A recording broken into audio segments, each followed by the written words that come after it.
Não dá para a gente protelar mais. Então, nós vamos começar.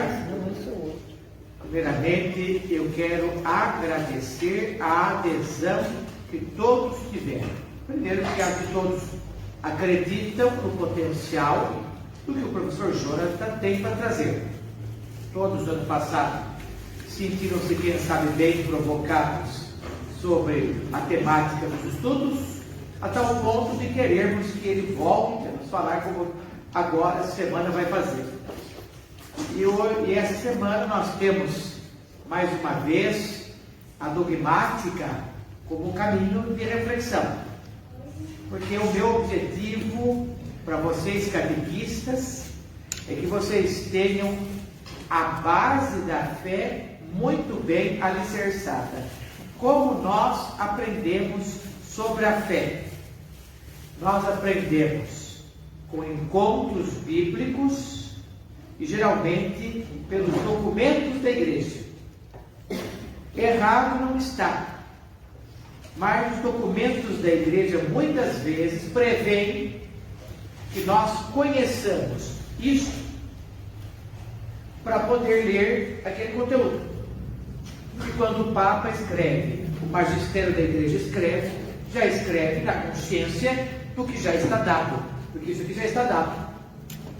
Como é a matemática para muitos, os dogmas da fé, também para a fé católica, são inevitáveis. Isso já tem que estar muito claro, como está clara a tabuada na cabeça do mundo. E o mais interessante é o que não acontece. Ano passado, por exemplo, o que é que mais nos surpreendia nos temas principais? Céu, inferno e purgatório. O que mais nos surpreende? O fato de não estarmos dogmatizados. Porque nós concebemos a fé segundo uma lógica nossa, não segundo a lógica divina. E muitas vezes a nossa compreensão de igreja é uma pastoralidade que toma posse sobre o sagrado. Quem é Deus? Deus para mim é um amigo. Deus para mim é 10. Deus, quem importa para mim o que é? Não importa nada, e nem para ninguém na igreja importa o que você pensa sobre Deus. Porque nós sabemos, você não salva a alma de ninguém. Então, sabendo disso, bendita, sabendo disso, a relação das coisas precisa estar alicerçada. Então, já faz anos que eu percebo no meu ministério sacerdotal que em qualquer lugar que eu passe, eu vejo a mesma sombra. O modo de chegar nos dogmas e não conseguir. Por quê? Primeiro, porque nos falta aquela reflexão de estudo mais assegurada. Hoje, o professor Jonathan é um jovem professor que nos assegura, pelo conhecimento teológico, essas certezas.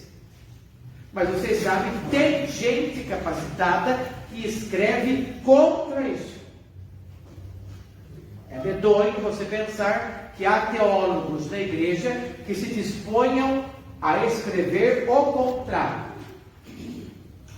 Então, por exemplo, eu vou dar o exemplo do evangelho deste domingo. As 3 parábolas: joio e trigo, grão de mostarda e fermento na massa. Eu ouvi interpretação do texto que dizia que é um alerta que Jesus dá para a classe trabalhadora do campo, pelo direito que o camponês tem de trabalhar a terra, pelo amor de Deus. Como que alguém tem coragem de pegar a palavra do Senhor para dizer que Jesus estava formando um sindicato rural? Vocês sabem o que isso significa? O objetivo de Jesus é que todos cheguemos ao Pai através da única verdade que agora salva, que é a pessoa dele, a doutrina que ele ensina e a verdade que ele traz. Então, acho que diante dessas circunstâncias, Nós, catequistas, somos constantemente confrontados com esse duelo reflexivo, que vai ser inevitável, vai aparecer várias vezes, até no nosso modo de ser surpreendido. E nisso vocês fiquem tranquilos, o professor Jonathan não se surpreende com isso. O que gosto muito na reflexão dele é que ele não se faz surpresa. E com muita tranquilidade consegue nos ajudar a parar de se surpreender com isso, porque faz tempo está contaminada a reflexão que nós fazemos. Mas, padre, o senhor está dando margem para um pensamento divisório? O senhor é da Sociedade de São Pio X, da Fraternidade São Pio X, ninguém sabe? Não, não sou. E ela nem vai entrar em questão. Mas, de fato, há uma reflexão de que não há justiça no modo como nós refletemos.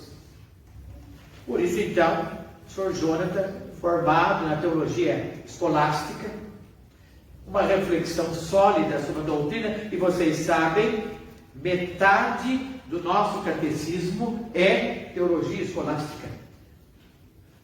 O que São Tomás de Aquino e os grandes luminares daquele tempo nos deram, solidamente está aqui. Se vocês forem fazer uma contagem dos comentários que estão aqui, metade é patrístico com Santo Agostinho, outra metade é escolástico com São Tomás. E não há dúvida, a igreja não tem dúvida sobre isso, e também não tem problema com isso. Alguns têm, a igreja não. Então, muito claro, diante desta reflexão, trazer o professor Jonathan, que é de novo nos dar uma oportunidade, não de não questionar. Nossa, então o professor Jonathan é inquestionável. Pelo contrário, ele vai abrir margem para aproveitarmos aqui e dissecarmos sem medo este assunto para nós, centralizado na pessoa de Jesus Cristo. Particularmente, um livro como esse, que eu indico que todo mundo tenha, ele não é essencialmente profundo, mas a base dele é muito ordenada. Não tem? Ele nos leva a uma reflexão que pode ser profunda. O professor Felipe de Aquino tem uma coletânea muito interessante, já faz muitos anos, né? Essa faz parte dessa coletânea. E aqui vocês vão ver os dogmas, por exemplo, da fé, no geral. O que nós vamos ver essa semana são os dogmas cristológicos. E a razão pela qual Jesus Cristo, nosso Senhor, se apresentou tal como é.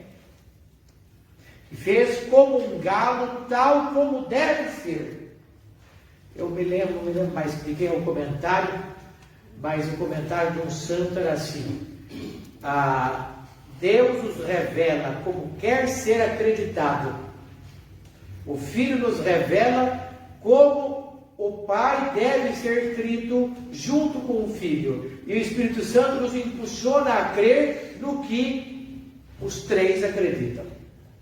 E a Trindade toda acredita numa única verdade.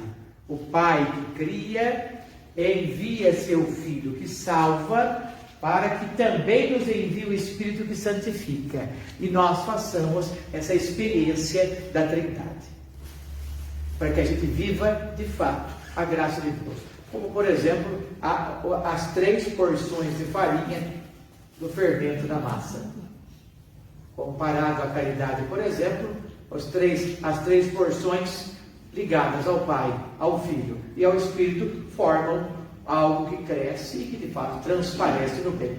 Então, compreendida a questão, hoje nós iniciamos uma reflexão justa para que muito mais aprofundadamente do que eu estou dizendo, nós possamos passar com total certeza a crença em Jesus Cristo, tal como é a centralidade da catequese. Crença essa baseada na mais justa reflexão, aquela que por Cristo nos salva.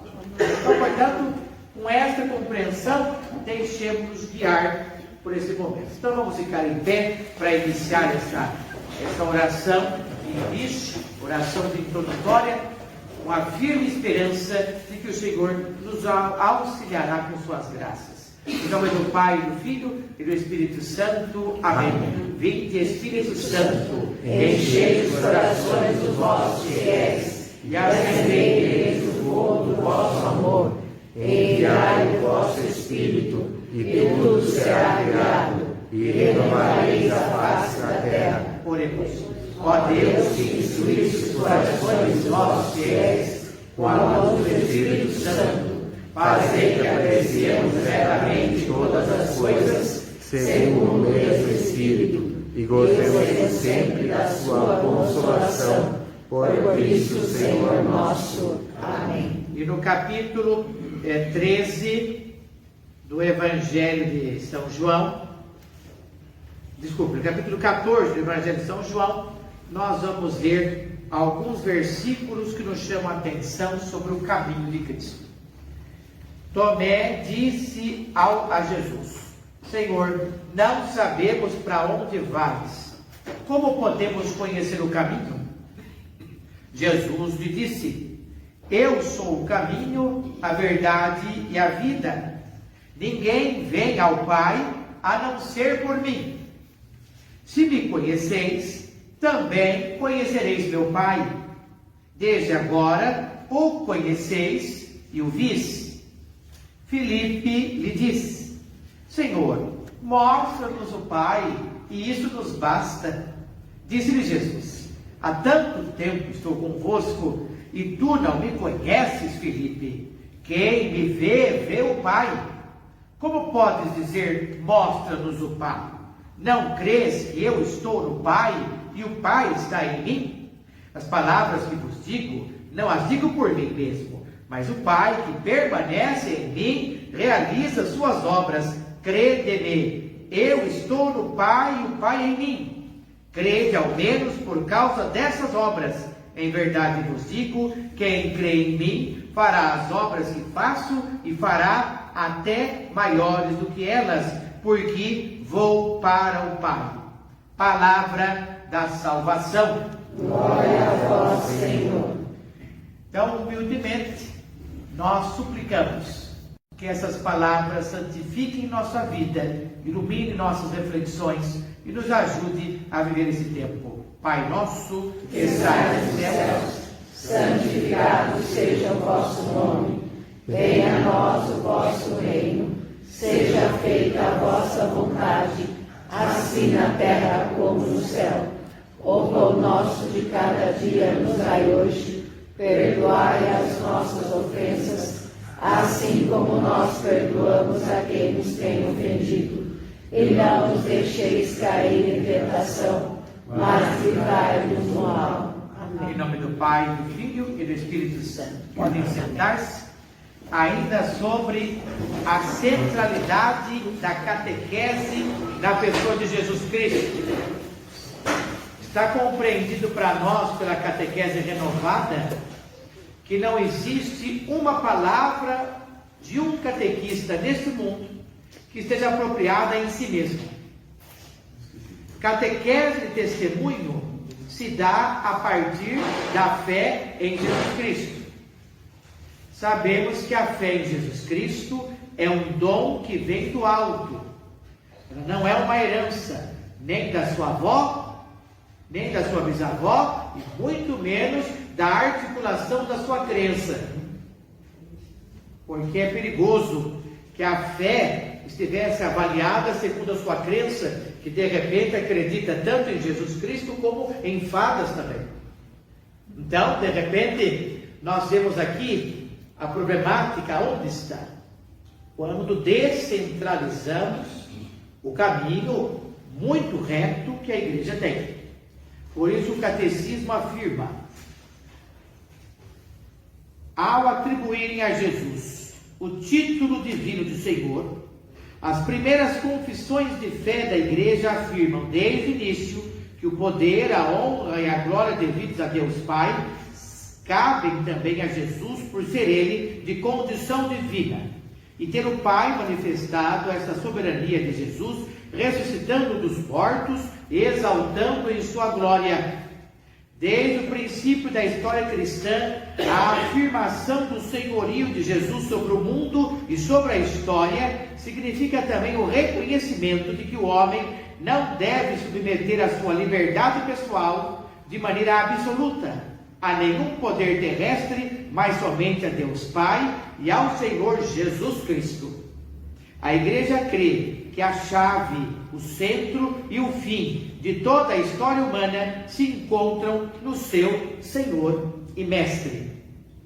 Então, portanto, com esta verdade, nós compreendemos que a relação única e eterna de Jesus Cristo com Deus, que é seu Pai, nos faz crer que Jesus, que é o Filho, é a maior crença para de fato sermos cristãos.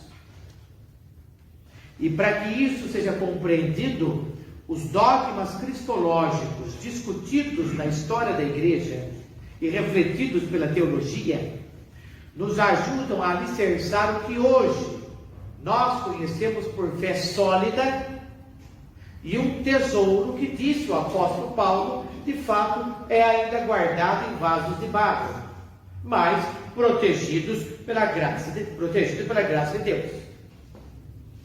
Então, com essa compreensão, a grande necessidade que eu tenho como finalidade desse encontro é que vocês voltem para a catequese paroquial, mais uma vez, com aquela certeza: não pertence ao padre fulano, não pertence ao santo ciclano, não pertence a mim, não pertence à minha paróquia, pertence à fé herdada de Jesus Cristo, cuidada pela igreja que eu represento.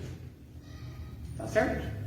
De modo onde compreendemos que ninguém aqui é mais importante que ninguém, mas todos têm um grave dever. Tanto eu, no meu ministério, quanto os senhores, hoje, no seu ministério extraordinário, mas todos têm o dever grave de levar isto à frente.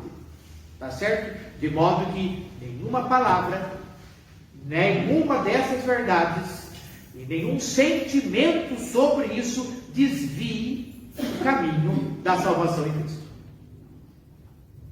Tá certo? Então, portanto, não é nenhum caso, não é nenhuma condição que impede que essa verdade seja dita. Ah, mas eu tenho lá os filhos do casal gay. Não importa. Ele nasceu da onde? De uma mulher, não nasceu? Então não importa. Se nasceu, ainda mais pela via natural, não importa qual seja a realidade que ele vive, ela não muda a verdade. Ah, eu tenho lá isto e aquilo, não tem problema. Isto e aquilo não diminuem a fé sobre esta verdade, porque só existe salvação a partir da pessoa de Jesus Cristo. Certo? Então, bem entendido, para que a gente não caia mais em tentações, o objetivo desta formação é nos levar a crer tal como a igreja acredita. Ah, mas isso é liberdade? Acredita em mim. Isto é a autêntica liberdade. Não há amarras na relação de Jesus Cristo. Há um livre-arbítrio consciente sobre a verdade. Até porque não adianta, eu posso fazer malabarismos 1000. Na hora do juízo só haverá o Senhor e eu e a verdade. Já sabemos disso, não muda. Ah, mas e a opinião do fulano, a religião do ciclano, não importa. A verdade continua sendo uma só, baseada no que ele deixou. Tá certo? Então, portanto, compreendido isso, não tenham receio nenhum de levantar qualquer dificuldade. Aproveitem a oportunidade. O professor Júlio é um doutor, bem entendido, não se tem esse privilégio todo dia. E isso é um momento oportuno para agarrar isso e tirar isso. Tirar, por exemplo, toda e qualquer dúvida, toda e qualquer malícia que esteja no nosso aprendizado e não ficar surpreso se percebermos malícia. Porque há malícia. Quantas vezes eu não sei responder quem de fato morreu na cruz? Quantas vezes eu não sei responder o que significa essa salvação em Jesus Cristo? Eu não consigo nem me expressar onde começa o reino de Deus. Então, tudo isso tem que ser esclarecido e particularmente muito bem abastecido para que não cometamos os erros heréticos, como conversava hoje o professor Jonathan sobre alguns irmãos de outras religiões, aonde em algum momento eles não é que não entendem, simplesmente não aceitam. Ah, mas Deus escolheu assim. Não, mas eu não aceito. Mas Deus fez, não, mas é impossível que ele faça isso. Não aceito. Mas como é que é possível? Então, é com muita humildade, então, que hoje nós ouvimos o professor Jonathan para nos iluminar, tal como deve ser. Então, professor Jonathan, nós agradecemos imensamente sua presença e desejamos que seja uma semana frutuosa. Por favor, ocupe a cátedra que lhe pertence.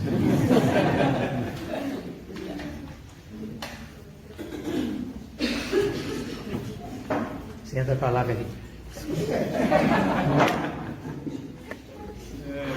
Obrigado, Padre Maico, pelo convite, pelas palavras. É um prazer estar aqui novamente. Como o Padre falou, o tema que ele me pediu hoje é muito importante porque é o centro. Ele realmente chegou.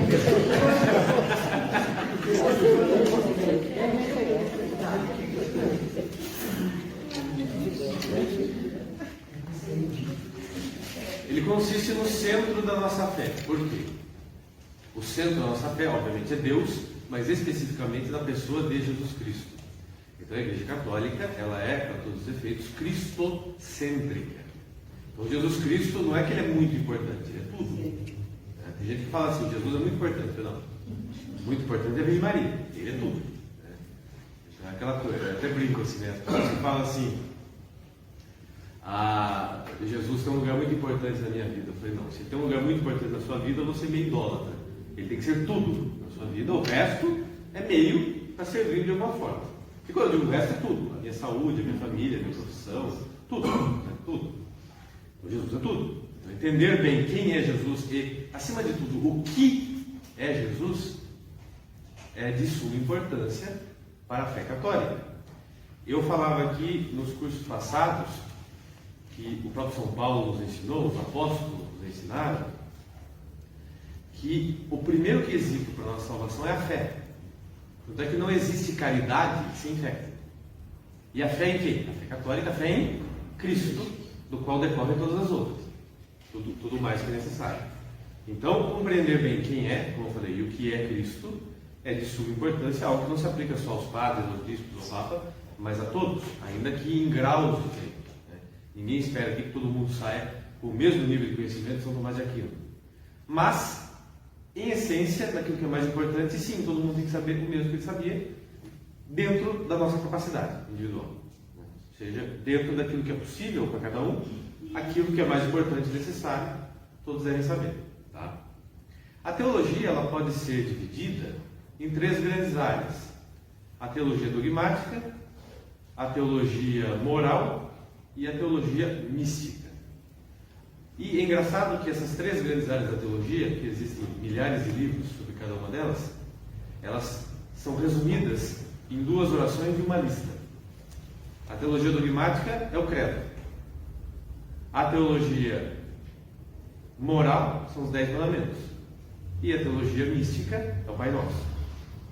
De modo que toda a fé da igreja está resumida no credo. É por isso que o credo chama símbolo da fé. Porque ele é um símbolo de tudo aquilo que se precisa crer.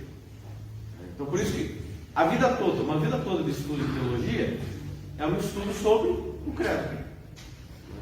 Então não é surpresa que... Tudo bem? Vai dar certo, pode chegar. Só bem. Não tem nada, filho. Ai, não deu certo, deu bem. Fique tranquilo, Catarina. Dá certo. Tudo dá certo. Então, todo estudo da dogmática é um estudo do credo. O início do credo fala sobre a Trindade de Jesus. Então, a gente vai, basicamente, passar 5 dias aqui estudando o início do credo. Tá? E vamos lá, então, ao que interessa. Primeiramente, é de fundamental importância dizer que as escrituras por si só, elas não podem ser auto-interpretativas. E é por isso que a igreja, ao longo do tempo, ela foi definindo o que é a fé da igreja. Não é que a igreja foi inventando todos os dogmas. O que é um dogma? Um dogma é uma verdade de fé, definido pela igreja. A igreja não inventa esse dogma. Ela reconhece que sempre foi assim. E por que ela reconhece? Porque nem todo mundo estava tendo clareza em determinado momento da história daquilo. Mas ela reconhece que os apóstolos ensinaram aquilo. E por que a igreja precisa fazer esse reconhecimento de tempos em tempos? Porque os tempos mudam, as palavras mudam de sentido, as pessoas, a cultura muda, o idioma muda, tudo vai mudando e é preciso resgatar o sentido original do que os apóstolos disseram. Então, por exemplo, se eu pego a Bíblia, os Evangelhos, e abro e leio, quase nada está claro. Eu fico numa confusão gigantesca. Então, sem o apoio da igreja nos explicando o que significa aquilo, eu não consigo entender nem quem é Jesus. Porque assim, você abre lá e você começa a ver lá Jesus falando. Uma hora ele fala assim: o Pai é maior que eu. Daqui a pouco ele fala: o Pai e eu somos um. Aí você fala: não entendi, é maior ou é igual? Aí daqui a pouco ele fala, os apóstolos falam: Deus e Jesus Cristo. Dá a entender que são duas pessoas. Deus é um e Jesus Cristo é outro. Daqui a pouco ele fala: Jesus tem a plenitude da divindade. Então ele é Deus. Então, ele é Deus e não é? Então assim, daqui a pouco Jesus fala: o Pai me enviou. Dá a impressão que está o Pai aqui conversando com Jesus e ele fala: vai. Não dá certo. Você imagina isso na cabeça: um velho, um rei e um príncipe de joelhos falando: vai. Eu estou aqui para fazer a vontade do meu Pai, não a minha. Dá a entender que tem duas vontades. Daqui a pouco ele fala assim: quem me conhece, conhece o Pai. Eu vou enviar o Paráclito que procede do Pai. Então não procede dele? Só procede do Pai? Porque se não procede dele, como é que ele envia? Ou seja, a pessoa que pega o Evangelho, o Novo Testamento, começa a ler por si, não entende absolutamente nada, e dá no que dá que a gente vê. Cada um vai fundando uma igreja conforme o trecho que lê. Tem uma igreja na Coreia recentemente que fala que Deus é mãe. Tem outra igreja, tem os Testemunhos de Jeová, que não acreditam na divindade de Jesus. Então cada igreja vai fundando, vai pegando um trechinho ali e criando uma doutrina com base no trecho isolado, e vira essa torre de Babel que é o protestantismo. Tá? Então, por isso que não tem como interpretar a Bíblia, as Escrituras, fora da tradição e do magistério da igreja. Tirar a Escritura da tradição e do magistério é tirá-la de contexto. Porque não tem como reconstruir o contexto, não tem filme dos apóstolos pregando. Não tem foto, não tem documento assinado por eles, explicando tintim por tintim tudo que viria depois deles. Então, se não houvesse, se Jesus Cristo não tivesse instituído o magistério da igreja nos apóstolos, e especificamente em Pedro, não haveria possibilidade de entender de fato quem ele é. Ele instituiu a igreja por causa disso. E aí a gente vê, por exemplo, aquela passagem no qual o eunuco etíope pega a escritura, lê, não entende nada, e precisa que o apóstolo lhe explique. Por quê? Porque de fato sozinho ninguém entende. E Deus não deu a inspiração para todo mundo entender igual. Vamos lembrar lá daquele episódio com Pedro. Jesus fala: quem dizeis que sois o Filho do Homem? Quem vocês acham que eu sou? É isso que ele está perguntando. E todo mundo responde errado. Quem responde certo? Pedro. E ele fala: não é porque Pedro é mais inteligente que ele respondeu, é porque Deus revelou para ele. Ou seja, revelou só para Pedro, não revelou para nós. Então, ou seja, se eu quero entender quem é Jesus, eu tenho que ouvir Pedro. E como dizem os santos padres da igreja, Pedro continua vivo nos seus sucessores, os papas. Então é por meio do magistério que nós entendemos quem é Jesus, qual é a sua missão, o que é a fé da igreja. Tá? Não é, como o padre falou, não é com base no meu achismo, na minha interpretação pessoal, em possibilidades filosóficas ou em contextos históricos e culturais. Tá? Muito bem. Então, ao longo do tempo, essa foi inclusive a primeira dúvida que surgiu na igreja. Afinal de contas, quem e o que é Jesus? A tal ponto que, quando a igreja surge ali no Império Romano, no século I, e ela é imediatamente perseguida, proibida pelo Império. Só que ela continua se espalhando de modo clandestino pelo Império. Até que tem a última grande perseguição, entre os anos 300 e 305, pelo imperador Diocleciano. E, após essa grande perseguição, vem a paz. E no ano 313, o imperador Constantino decide dar liberdade aos cristãos. Quando a igreja sai então da clandestinidade, surge essa dúvida no próprio imperador. Ele fala assim: mas pera lá, tem bispo falando que Jesus é uma coisa, tem bispo falando que Jesus é outra, tem padre falando uma coisa, tem padre falando outra, tem grupinho falando uma coisa, tem grupinho falando outra. Precisamos definir isso aí. E aí o próprio imperador convoca no ano 325 o primeiro concílio. O que é um concílio? É uma reunião entre o Papa e todos os bispos do mundo e seus conselheiros teológicos. Por que ele fez isso? Ele falou: façam essa reunião para vocês, que são sucessores dos apóstolos, e dizerem o que é, e dizer para todo mundo, deixar definido, o que é o básico da fé da igreja. E foi ali que foi compilada a primeira versão do credo, que nós rezamos hoje. E nessa época, havia já uma série de heresias disputando a interpretação sobre a natureza de Jesus. A heresia que mais tinha adeptos era uma heresia chamada arianismo, criada por um bispo chamado Ário, daí o nome do bispo que criou essa heresia. Essa heresia dizia o seguinte: existe Deus, e existe abaixo de Deus o primeiro das criaturas, que é Jesus Cristo, que é o Filho. É o Filho de Deus em sentido próprio. Ele está acima dos anjos e abaixo de Deus. E é ele que foi enviado como Messias para fundar a igreja, para nos salvar. Essa foi a primeira grande heresia a ser combatida. Já havia outras. Então, por exemplo, havia a heresia dos gnósticos, que achava que todos os evangelhos eram simbólicos, e que Jesus Cristo nada mais é que era um homem com uma consciência elevada, ou seja, um homem muito especial, e que tinha uma consciência mais elevada e que descobriu que todos nós somos uma parte de Deus. Por isso que ele falava: eu sou Deus, eu sou filho de Deus, todos vocês são filhos de Deus. Essa é uma outra heresia perigosa que foi resgatada hoje. Os espíritas, por exemplo, falam isso dessa forma. Os espíritas fazem uma formulação própria, mas que é baseada nisso, que Jesus seria um espírito evoluído. Ao longo do tempo foi evoluindo, e está num nível que eles chamam crístico. Invenção dele.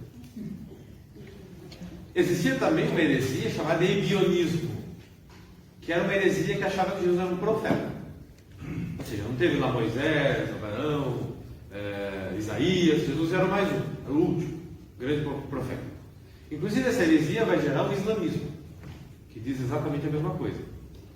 A primeira esposa de Maomé era uma ebionista.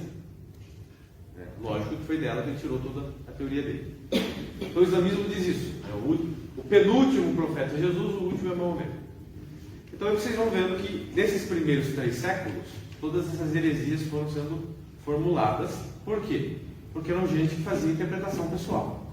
Então você pegava a escritura, o que você ouvia falar, e fazia uma interpretação pessoal, você tirava essas conclusões, como eu falei. E se você se mete a fazer a interpretação pessoal, realmente a coisa nunca você vai chegar a conclusão nenhuma. Só que lembrando, pessoas que tinham poder. Poder. Quem é ouvido no mundo antigo? Quem estuda? Quem tem poder? Reis, príncipes, pessoas da alta nobreza, gente que liderava grandes grupos. Portanto, essas pessoas eram ouvidas inevitavelmente. Exatamente. Então elas vinham Até algumas, se não fossem ouvidas, matavam. Exatamente. Então eles vinham com essas teorias, e essas teorias começaram a ganhar popularidade. E aí o Concílio de Nicéia foi uma grande luz na igreja, na qual todas essas heresias dessa época foram refutadas e enfraquecidas. Gostaria de dizer que elas foram extinguidas, mas se elas tivessem sido extinguidas, não haveria hereges hoje. Se existem os hereges hoje, é porque elas nunca foram extinguidas, elas foram apenas eclipsadas, diminuídas, graças a Deus, mas, de fato, extinguidas nunca foram. É como o próprio Jesus falou, erro sempre existirá, como São Paulo falou, heresia sempre haverá dentre vós, mas discernir o que é certo. Então o Concílio de Nicéia deliberou, julgou, iluminado pelo Espírito Santo, e deixou claro as coisas, o que é a verdadeira fé da igreja. Então, primeiramente, ficou refutada a ideia de que Jesus seja um homem, um profeta, ou de que Jesus seja apenas um homem, um profeta, ou de que Jesus seja uma espécie de criatura acima dos anjos, mais abaixo de Deus, chamando de criatura. É por isso que no credo a gente reza assim, creio em um só Deus Pai Todo-Poderoso, e um só Senhor Jesus Cristo, Filho unigênito de Deus, gerado pelo Pai antes de todos os séculos. Gerado, não criado. É contra isso que eles estão falando. Então, ou seja, Jesus é gerado, não é criado. Ele não é criatura. Criatura somos nós, os anjos e tudo mais. Então, o Criador de todas as coisas, invisíveis, e um só Senhor.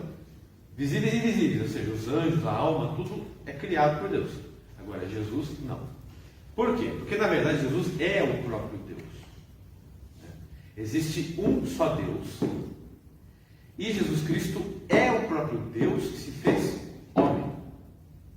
É um só Deus, não existem dois deuses. Jesus Cristo não é uma criatura especial acima dos anjos. Ele é Deus, o Todo-Poderoso Deus, que se fez homem. A gente já vai discutir já também todas, porque vão surgindo outras dúvidas.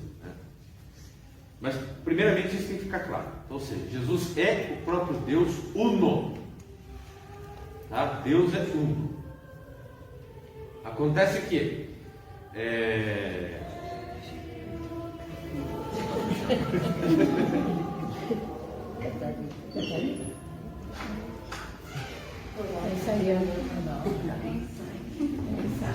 isso é melhor.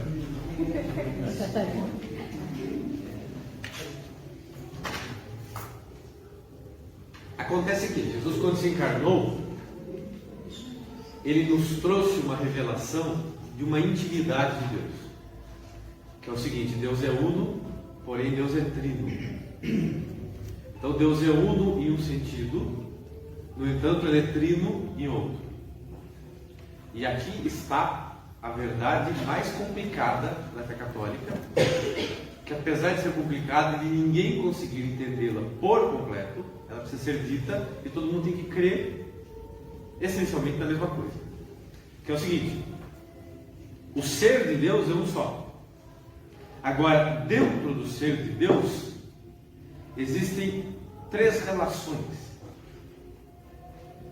Uma primeira que se chama Pai, uma segunda que se chama Filho e uma terceira que se chama Espírito Santo. Não é metáfora, tá? Não é símbolo. É a própria constituição do ser de Deus.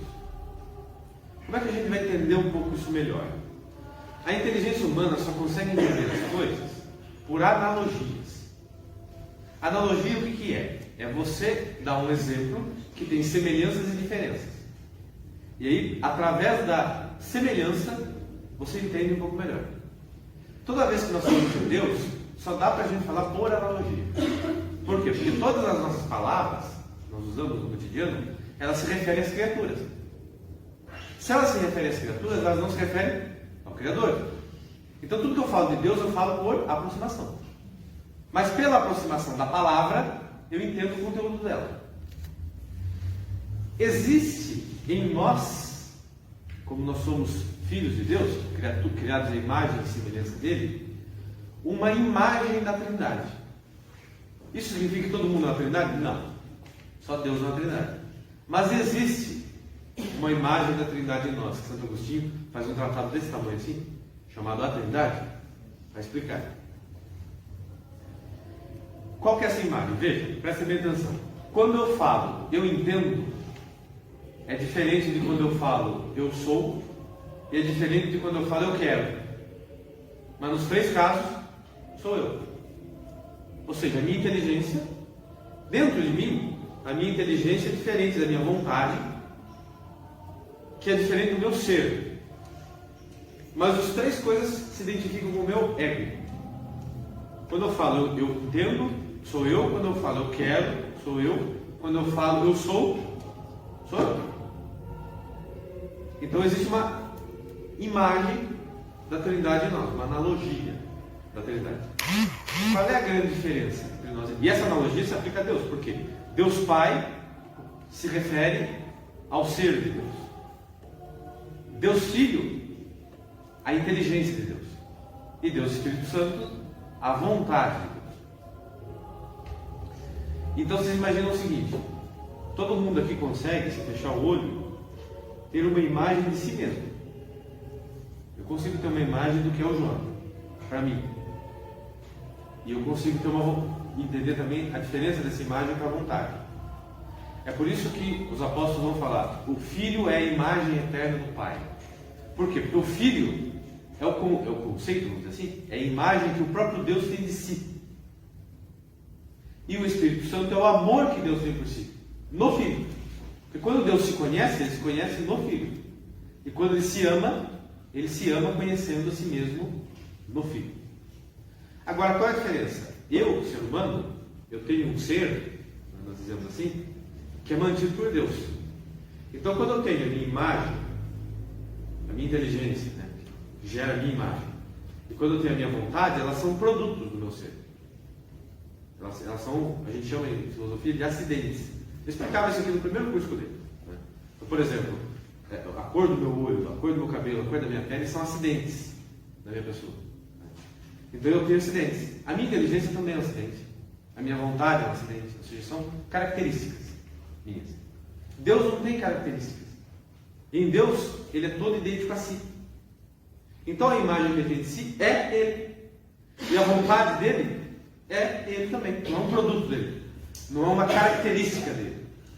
Ainda que, quando eu falo de Deus, eu falo como se fossem características. Por exemplo, eu falo, Deus é bom. Tudo bem, eu posso falar que Deus é bom, mas não é que ele é bom do mesmo jeito que o Padre Marco é bom. Quando eu falo que o Padre Marco é bom, é porque tem uma característica boa. Agora, Deus não é que ele tem uma característica boa, ele é o bem. Ele é o bem. Eu falo, Deus é belo. Não é que ele é belo do mesmo jeito que Gisele 20 é belo. Deus é a beleza. Ou quando eu falo, Deus é justo. Deus é a justiça. Ou, por exemplo, quando eu falo, eu amo. Amar é uma atividade que eu exerço. Deus, ou seja, um produto da minha vontade. Deus não, Deus é o amor. São João fala isso na carta dele. Deus é amor. Deus caritas est. Deus é caridade. Então, assim, por isso que é tão difícil falar de Deus, por isso que às vezes gera confusão. Por quê? Porque eu estou falando como se eu estivesse falando um homem. Ou seja, a vontade de Deus, a inteligência de Deus, o Filho de Deus. Mas não é a mesma coisa. Não é uma coisa que eu falar o Filho do fulano, o Filho do Beltrano. Então, em Deus, tudo que eu falo dele é ele. Então, por isso que o Filho, que é a imagem que ele tem de si, é por isso que a inteligência de Deus é o próprio Deus. Não é que nem eu. A imagem que eu tenho de mim, ou a minha inteligência, é uma característica. A minha inteligência é uma característica minha. A minha palavra, que eu falo, é um produto da minha pessoa. Em Deus, não. Em Deus, a palavra dele, por isso que Jesus é chamado de palavra também, no Evangelho de João. É verbo ou palavra. Por quê? Porque ele é a expressão de Deus. Mas a expressão de Deus é o próprio Deus. Porque não tem acidente nele. Então, assim, realmente, dentro de Deus, é distinto o Pai do Filho, o Filho do Espírito. Dentro deles. Dentro dele. Mas, para nós, eles são uma coisa só. Mas eles são uma coisa só. Então, assim, eles são um só ser, um só Espírito, uma só substância. Mas existem 3 pessoas distintas. Inclusive a palavra pessoa, para Deus, eu digo de maneira análoga. Não é que o Pai, o Filho e o Espírito Santo são 3 pessoas que nem vocês 3 aqui. Não. Claro, você vê pintura às vezes, né? Do Pai, do Filho e do Espírito como se fossem 3. Mas isso é um símbolo, né? Uma alegoria. Eu digo que são 3 pessoas por isso, porque como Deus é idêntico a si, então o Pai é, entre aspas, uma pessoa. Santo Agostinho fala isso, eu não tenho outra palavra para usar. Eu vou ter que usar a palavra pessoa aqui, mas não é igual pessoa, ser humano, né? Então o Pai é, em relação ao Filho, a origem que não tem origem, vamos dizer assim. O Filho é a origem que tem origem no Pai. E o Espírito Santo é a origem que tem origem no Pai e no Filho. E por que? Então por isso que eu falo, o Filho procede do Pai e é gerado pelo Pai. O Espírito Santo procede do Pai e do Filho. Por quê? Porque a vontade em nós procede da inteligência do ser. Presta atenção. A minha inteligência, ela procede só do meu ser. Agora, a minha vontade, ela procede do meu ser e da minha inteligência. Por quê? Porque eu só posso querer o que eu conheço. E é por isso que eu tenho que falar. O Espírito Santo procede do Pai e do Filho. Eu não posso falar que o Filho procede do Espírito Santo. Aí ele existe. E eu não posso nem falar que o Espírito Santo é gerado. Por quê? Olha que engraçado. Porque a inteligência, ela gera, por exemplo, quando eu vejo esse copo aqui, aí eu fecho o olho, eu lembro do copo igualzinho o copo é. Ou seja, a minha inteligência gera uma imagem idêntica a qualquer coisa é. Ela gera. É semelhante ao processo de gerar um filho. Quando eu tenho um filho, eu gero outro ser humano idêntico a mim na natureza. Ou seja, o outro ser humano. Então, se o filho é a inteligência do pai, ele tem que ser dito que ele é gerado pelo Pai. Agora, a vontade, ela tem para fora, vamos dizer assim. Ela não gera uma imagem idêntica assim. Então, ela procede, mas não é gerada. Então, eu não posso falar que o Espírito Santo é gerado pelo Pai e do Filho. O Espírito Santo procede do Pai e do Filho. Né? Por causa dessa analogia que nós fazemos, deu calor. Por causa dessa analogia que nós fazemos com a nosso próprio ser. Tá? Alguém pode falar assim, mas João, se é uma analogia, eu posso dar outro nome? Não. Por quê? Não é porque é uma analogia que ela não é própria. Não é porque a analogia ela é imperfeita que ela não é a melhor possível. E foi o próprio Deus que ensinou a falar assim. Então, se Jesus falar, tem que chamar a primeira pessoa de Pai, tem que chamar a segunda pessoa de Filho, tem que chamar a terceira pessoa de Espírito Santo, tem que chamar assim. Não posso inventar outro nome. Tá? Porque é o nome mais adequado para falar sobre a Trindade. Então, o Filho não é filho do Pai, tal qual eu sou filho do meu Pai. Mas o nome correto é Filho. Tá?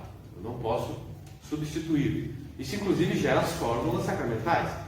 Então, por exemplo, a fórmula do batismo é pegar água e falar: eu te batizo em nome do Pai, do Filho e do Espírito Santo. Amém. Se eu trocar uma palavra aqui, não vale batismo. Se por acaso eu falar nós te batizamos, está inválido. Se eu falar, eu te batizo em nome do Criador, do Redentor e do Paráclito, está inválido. Por quê? Porque aí são qualidades que eu estou falando. Agora o nome próprio é Pai, Filho e Espírito Santo. Tá? Alguém quer fazer uma pergunta até agora? Eu sei que o assunto é complexo, mas eu acho que Deus, Pai, Filho e Espírito Santo, até para nós entendermos. Entendendo melhor. O termo, né? Sim. Para a gente entender de uma forma mais clara. Eu acho que deve ficar gravado a primeira palavra que ele disse sobre a Trindade: relação. O ser divino é um todo, relacionado entre si em 3 pessoas divinas. Porque pessoa é um termo mais próximo que vocês podem usar. Vocês não têm outra categoria prática para usar nessas relações. Mas o mais importante é que a palavra relação esteja clara. Porque toda relação, você pensa, ela é feita como? Por um intercâmbio de um interesse mútuo. Então, portanto, a gente chama esse intercâmbio de comunhão. Comunhão. É uma comunhão. É totalmente aderente. A cada uma das relações não diverge em nada do que acontece um com o outro. Então, portanto, o ser de Deus inteirinho é feito disso, como se você dissesse as três coisas que acontecem na luz. Bem colocado. Então, são três condições da luz que nós não vemos, mas sabemos existem e elas coexistem. Tá certo? E se relacionam de tal forma que brilham e nos fazem identificar cada coisa como deve ser. Não. E não é à toa que vocês vão ver Jesus dizendo que também Ele é a luz do mundo. E nessa relação, tudo se torna verdade a partir disso. Então, relação de fato é um termo muito prático para vocês ensinarem a catequese, porque tudo se correlaciona, porque tudo é comunhão, e só existe em comunhão. Então não existe uma igreja individual, não existe uma relação com Deus individual, existe uma correlação tal como da Trindade. E se de fato nós somos refletidos tal como a Trindade, a relação é por interesse, por excelência, o interesse da terminologia da nossa comunhão. Fica muito mais fácil se aceitarmos como condição intelectiva, porque, como diz o professor Jonathan, é aproximativo. Tudo que nós estamos falando não consegue falar tudo, porque é impossível nós chegar à totalidade, né? Não tem como. Não tem entendido. Isso daí vai ajudar muito vocês a irem destrinchando tudo o que o professor vai falar a partir disso. Relação. E olha que nós somos seres relacionais com muitos problemas, mas só nós temos o conhecimento da Trindade Santa a partir do Novo Testamento, com Jesus e depois do envio Paráclito. Aonde estava a Trindade Santa no Antigo Testamento? Não estava revelado. Já estava lá. Mas estava lá. Sim, eu sempre. Outra coisa. Aliás, deixa eu só explicar um ponto antes e já vou na sua pergunta. Existem alguns exemplos, inclusive, que são proibidos pela igreja. Eu não posso, para explicar a Trindade, dar o exemplo da água. Água líquida, água sólida e água gasosa. Por que eu não posso? Porque é o mesmo aspecto da água que congela e que evapora. Agora, eu posso falar, por exemplo, da luz. A luz tem cores, a luz ilumina, a luz aquece. Porque daí é a mesma luz que ao mesmo tempo tem essas três propriedades. Isso, são três coisas dentro da luz, são distintas entre si, mas que as três coisas são a luz. Aí eu posso falar. Então entendem? Eu não posso, porque se você der o exemplo da água, eu caio na heresia do modalismo. O que é heresia do modalismo? Vai falar que tem hora que Deus fala com o Pai, tem hora que Deus fala com o Filho. Cada vez é um modo. É um modo, não é modo. Ele é Pai, Filho e Espírito Santo. Então assim, o Pai, o Filho e o Espírito Santo são eternos. Quando eu falo que o Filho ele é originado pelo Pai, não é que houve uma época que não tinha o Filho, tinha o Pai. É eternamente assim. Só que como ele é inteligência divina, ele é onde Deus se conhece, eu digo que ele tem uma origem do Pai. A palavra origem aqui não é temporal, tá? É relacional, novamente. Né? Então assim, se eu dei esse exemplo da luz, é um exemplo válido. E como eu falei, são três aspectos da luz. Eu estou fazendo uma analogia válida. Não é que é assim, mas é uma analogia válida. Que são três aspectos da luz que são a própria luz. Não mudam a luz. Não mudam a luz e dentro delas são distintas. Né? A cor, a iluminescência, né? A luminescência e o calor. Mas é um exemplo válido. Tá? Tem uma outra coisa que eu acho que tem que ficar gravado, que é o seguinte. Então, o ato de Deus se conhecer é o Filho. Deus se conhece no Filho e se ama no Espírito Santo. É por isso que fala Espírito de amor. Por isso que nós amamos. Por isso que Jesus vai falar depois do pecado que vamos do Espírito Santo. É porque cada pecado se relaciona com uma pessoa da Trindade. Pecado de fraqueza se relaciona com o pai. Pecado de ignorância se relaciona com o filho. Mas pecado de recusa de se reconciliar com Deus é contra o Espírito Santo, é contra o amor, é você não querer voltar a amar a Deus. Por isso que ele não tem perdão. O que é o pecado contra o Espírito Santo em resumo? Tem várias categorias. Mas em resumo, a pessoa peca contra o Espírito Santo quando ela morre sem se arrepender. Ou seja, ela não quis se reconciliar com Deus. Ela negou o amor de Deus. Então ela negou o Espírito Santo. Não é que é mais grave ofender o Espírito Santo que ofender o Pai, entende? É que a negação do amor de Deus é o pecado contra o Espírito Santo. Só que olha que interessante, Jesus não explica isso no Evangelho. Ele só fala. Por quê? Porque tem que perguntar para ele. Justamente por isso. Ele não explica tudo. Aliás, existem momentos no Evangelho que Jesus até complica mais. A pessoa pergunta uma coisa e ele fala, então é assim, assim, assim, a pessoa sai mais confundida.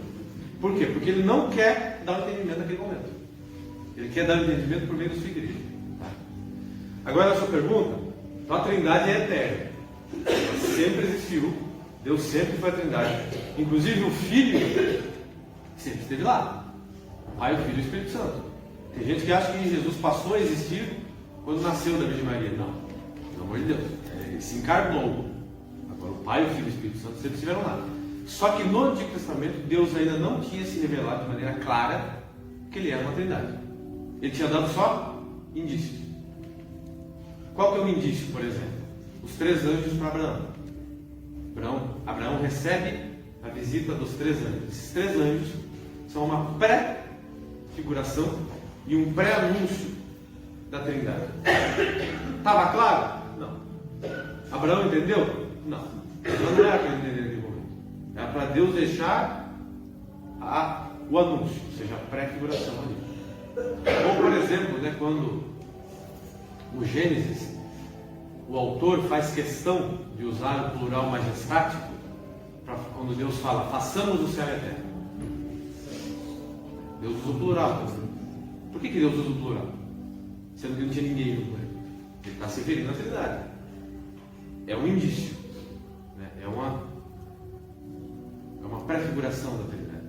Mas não estava revelado. Por que majestático? Porque qualquer chefe de Estado falava nós. É o rei. Porque não fala, não é ele. Ele representa o Estado. Então ele fala todos nós. Então toda autoridade fala nós. O Papa até hoje fala assim. Quando o Papa vai fazer um documento, ele não fala eu. Ele fala nós. Nós definimos e declaramos. Por quê? Porque ele está falando em nome dele, de Deus e da igreja. Agora, a pergunta é, se Deus só faz o nome dele, por que ele usou? Porque a autoridade humana usar tudo bem. Ele não está falando em nome só de si. Agora Deus está falando só em seu próprio nome. Agora, ele ainda assim o utilizou para se referir à Trindade. Tá? Então, respondendo a sua pergunta é isso. Não estava revelado, não estava claro. Tanto é que os judeus se escandalizaram com Jesus por isso. Jesus falou, eu sou Deus. Falei, como assim? Tem 3 pessoas em Deus, como assim? Eles não aceitaram. Até hoje não aceitam. E aproveite para pensar outra coisa. Não estava revelado por acidente. Não era acidental o fato, era exatamente o plano de Deus Pai. Exatamente. Porque a plenitude do tempo se daria na pessoa do Filho. Mas tudo tem seu tempo e sua hora certa, premeditada por Deus. Exatamente. Então, acidentalmente revelou-se em tal data e não. Já estava certo de tudo isso. Como sempre já esteve certo, desde aquela época que o Senhor viria. Amém. Exatamente. Tudo que Deus faz, é aí que está também uma coisa muito importante. Né? Eu falava disso no último curso. Né? Porque Deus também, Ele não tem tempo para Ele. Ele é eterno. Então, não é que nem com a gente, por exemplo, que fala assim, eu vou decidir o que eu vou comer amanhã. Decidi, comer pizza. Não existe isso para Deus. Deus conhece a si mesmo e a tudo em um único ato. Então não existe para Deus, vou pensar, vou mudar de Deus. Tudo está dado, gente. Para nós é que as coisas vão acontecendo ao longo do tempo, conforme o plano que Ele já predeterminou. Agora, tudo para Ele, o começo do mundo e o fim do mundo, para Ele é a mesma coisa. Para nós é que é diferente. Para Deus São Tomás fala que Deus vê o tempo como alguém que está olhando de cima de uma fila. Nós estamos na fila, Deus está em cima. Ou seja, Ele vê todos os momentos. Porque Ele é o Senhor de todos os momentos. Nada para Ele, não existe novidade para Deus. Não existe. Então, tudo acontece como Ele já previu e quer que aconteça. E sabe que é a melhor forma que vai acontecer no fim. Isso é um outro assunto. Aquele detalhe de até os fios de cabelo. Até o fio de cabelo. Até os nossos pecados estão contados. Tudo. Tudo.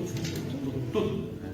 Então, como o pai falou, Deus revelou da forma como Ele quis, porque é a melhor forma, ainda que nós não entendamos ainda, de maneira completa, mas no fim o mundo vai ficar tudo claro. Então não cai nunca naquela tentação popular de, como por exemplo, o termo que a gente usa, até Deus duvida. Não existe. É uma brincadeira, né? Até Deus duvida. Não cai também na tentação, vou surpreender Deus. Dá um susto nele. Que susto, né? Então assim, exatamente isso. Então assim, inclusive há quem Deus não nos revelou de maneira clara qual foi a razão pela qual um grupo de anjos se rebelou contra Ele e foram expulsos e se tornaram demônios. O que é claro é o seguinte: Deus deu um teste para eles e eles não passaram nesse teste. Agora, existem grandes teólogos santos que têm algumas hipóteses. Uma das hipóteses é que Deus teria revelado para os anjos que ele se encarnaria, seria feito homem, e que uma mulher seria a rainha dos anjos, inclusive. E aí esses anjos serão ofendidos. Como que pode uma criatura inferior ser superior a nós, ser colocada acima de nós? Ou seja, Deus já anunciou o que ia acontecer no futuro, exatamente. Né? Então está tudo definido em Deus. Tá? Inclusive cada palavra de Jesus. Então, por exemplo, quando Deus se encarna, né, tem que ser assunto também. Bom. Então, quando Deus se encarna, né, quando Deus se faz homem, então Ele faz um negócio que assim, é difícil de explicar. Eu vou tentar explicar, vou tentar usar uma analogia aqui. Vocês imaginam o seguinte: uma pessoa que faz programação, faz a programa de computador, e ele faz um jogo de computador. Pega um jogo famoso. Ele faz um jogo, GTA, todo mundo conhece. Você faz lá um jogo GTA. Agora imagina se você tem o poder de não só fazer o jogo, mas entrar dentro do jogo e virar um personagem. É mais ou menos isso que Deus fez quando se encarnou. Ele criou o universo e Ele mesmo entrou na criatura dele e criou uma natureza humana e se uniu a ela para elevar a condição dessas criaturas a uma condição de família dele, que eu vou explicar melhor também daqui a pouco, nas próximas aulas. Mas para dizer que a plenitude da divindade de Cristo, ou seja, Jesus Cristo é o próprio Deus feito homem. Então está o Deus completo ali. Acontece, e agora a gente vai entender um pouco também essa diversidade de termos que Jesus usa para se referir a si mesmo. Acontece que, se Deus, ao se fazer homem, Ele se fizesse nas três pessoas da Trindade, seriam três pessoas num homem. Algo que seria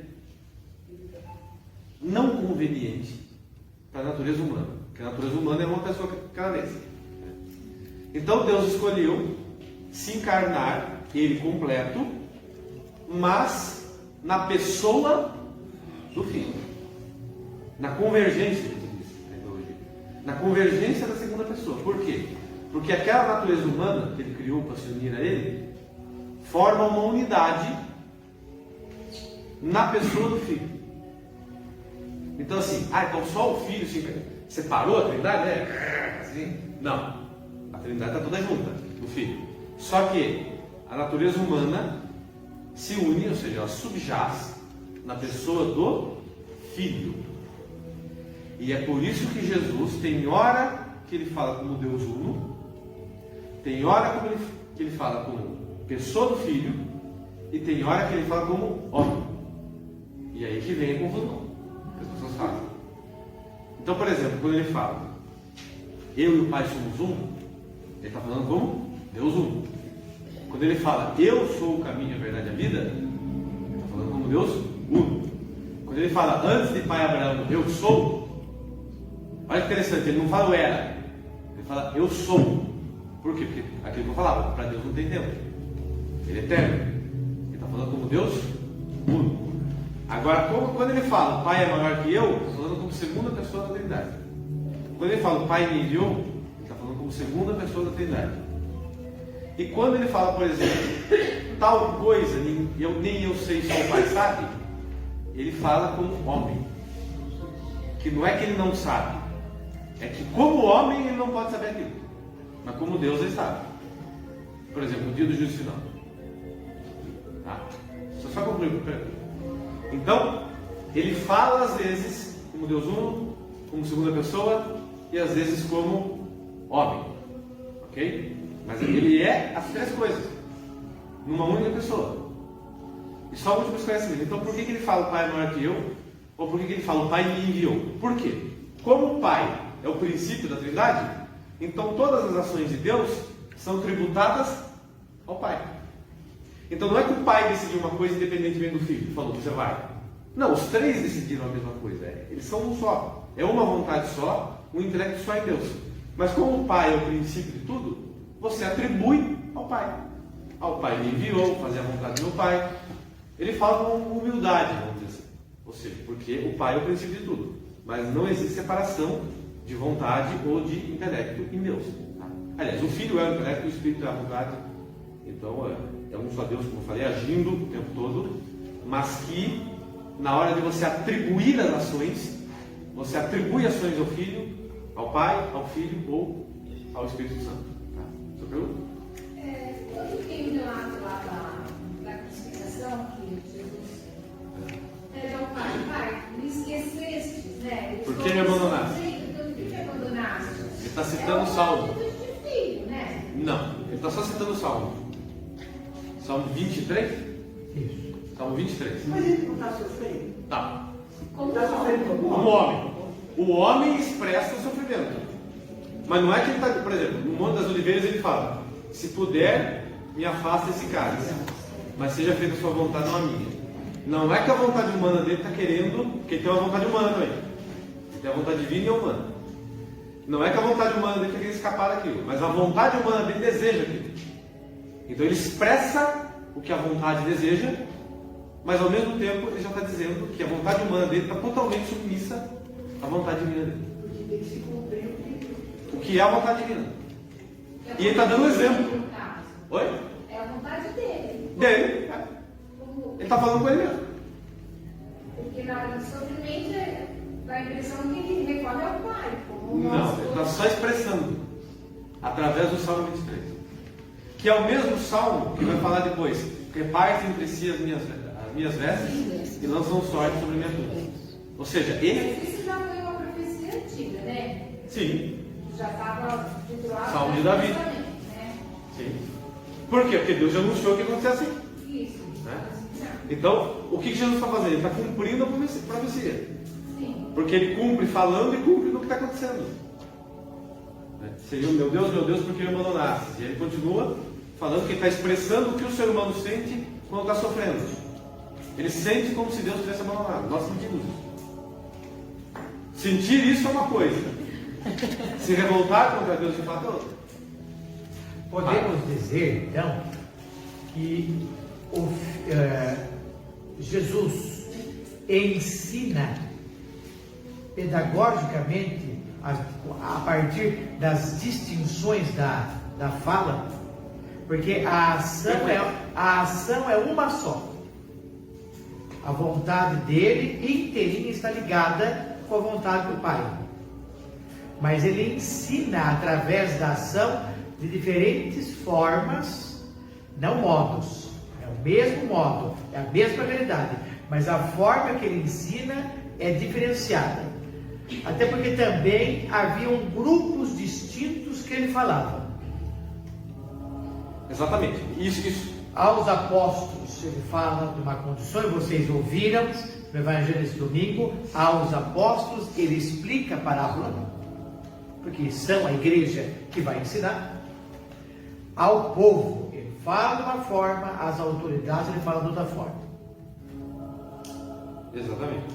Agora, não porque existem vontades diferentes em cada forma, mas necessariamente ele ensina de cada forma a única só vontade que Deus tem enquanto Trindade. Só fica claro uma coisa, vou explicar isso melhor nas próximas aulas. A vontade de Cristo enquanto Deus é uma. Agora, a vontade humana dele é outra. Existem duas vontades de Deus. A vontade divina e a humana. Agora, a vontade humana dele, apesar de ser diferente da vontade divina dele, ela é submissa.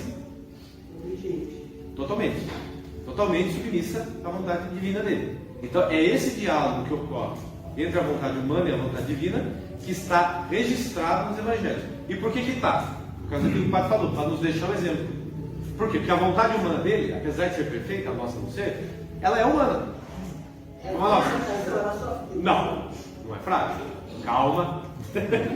É o seguinte, mas é humana. Então, ou seja, ela pode desejar, ansiar por coisas, como é o caso ali que ela não entende, vamos dizer assim.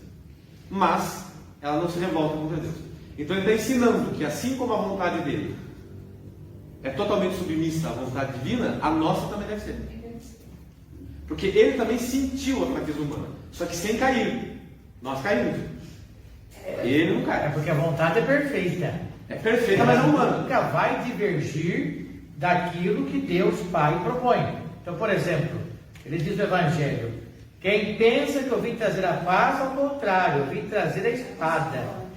E aí ele falou, o fogo. E ele diz ainda: como gostaria que este fogo já estivesse aceso. Aí é a vontade humana, entendeu? Mas nunca contra o Pai, a favor do Pai. Porque perfeitamente compreende a vontade humana, porque ele é um homem em perfeição, entende a condição divina, o que ela pretende. Exatamente. Porque o projeto de Deus Pai nunca esteve escondido no Filho. E é por isso que Jesus usa de retóricas e que não são mentiras.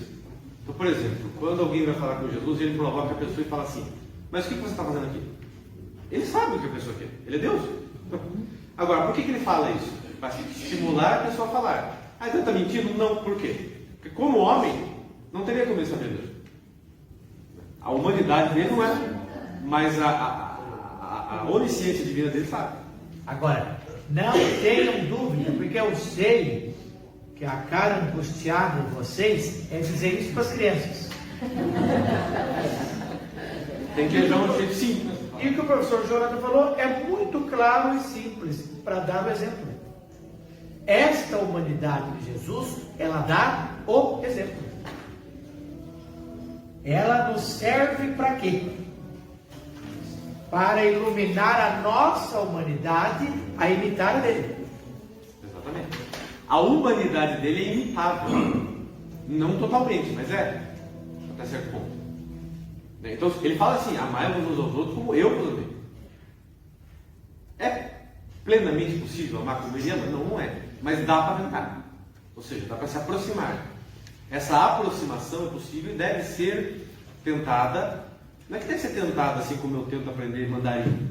Deve ser tentada como meta da minha vida. Ou seja, toda a minha vida tem que ser tentar amar a Deus como Ele nos ama. Amar como Jesus ama.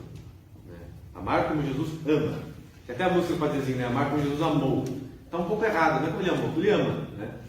Não tem problema, é poética. Né? Na hora da poesia você tem que usar esses recursos de linguagem. Mas o fato é, né?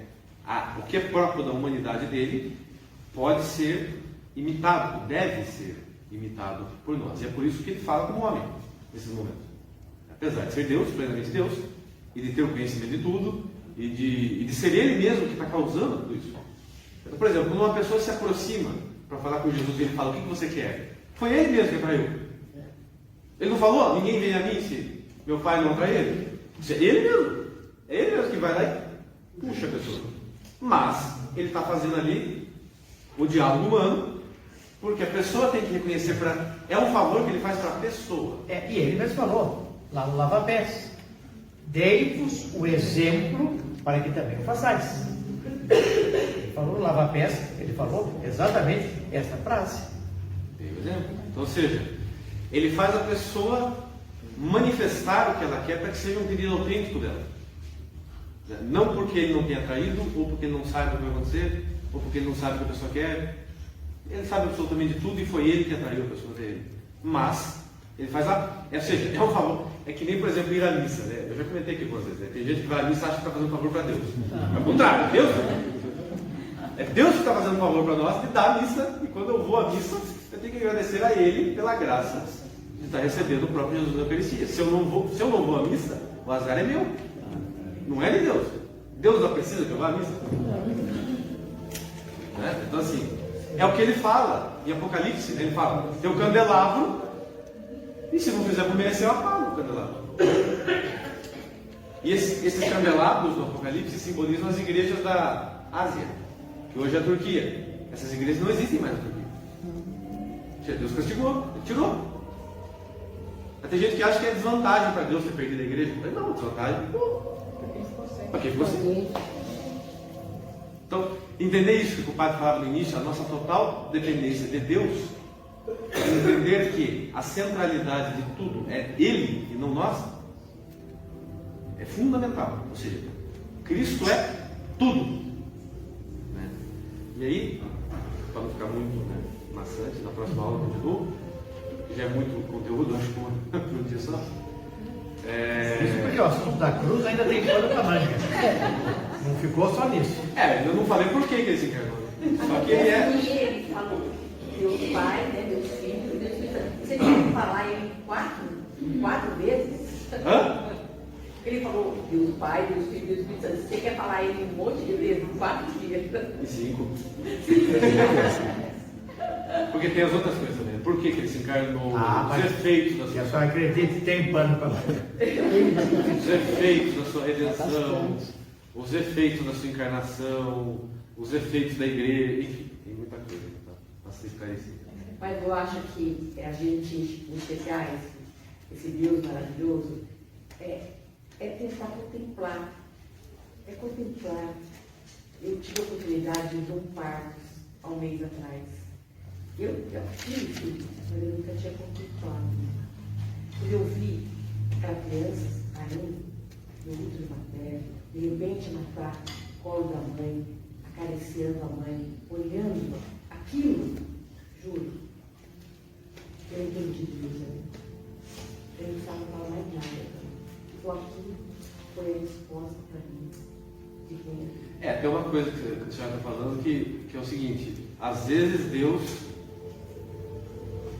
faz a pessoa entender algo em um momento que é improvável, vamos dizer assim. Por exemplo, tem gente que está trabalhando na roça e entende algo. O São Pedro estava pescando, Jesus passou e falou, vem. Ele estava fazendo aquilo que era comum para ele. Então isso tudo tem...